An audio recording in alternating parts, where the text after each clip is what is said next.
दादा, आज आपण अचानकपणे नागपूरकडे निघालात, काय कारण आहे?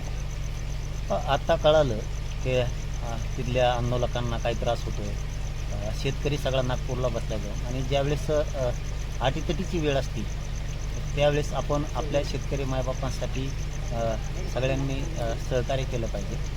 तिथली परिस्थिती कशी झाली नागपूरची, काय झाली, तिथं गोरगरीब दिव्यांग अपंग बांधव बसले, तिथं शेतकरी वर्ग बसला आहे सगळा आणि तिथं त्यांना खूप आता अटीतटीची वेळ आहे असं म्हणायला हरकत नाही. मग त्या टायमाला आता खमक्यावनी खंबीरपणानं शेतकऱ्याच्या पाठीशी उभा राहिलं पाहिजे. म्हणून आता तातडीनं आम्ही लगेच नागपूरकडं निघालो. कारण तिथं शेतकऱ्यांचं मत म्हणणं वेदना आपण जाणून घेतल्या पाहिजे आणि त्यांना साथ दिली पाहिजे. या दृष्टिकोनातून आता आम्ही नागपूरकडं लगेच तातडीनं निघालो.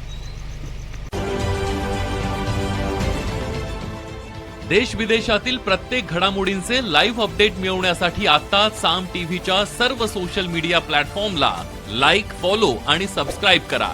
तसंच सर्व नोटिफिकेशनसाठी बेल आयकॉन प्रेस करायला विसरू नका.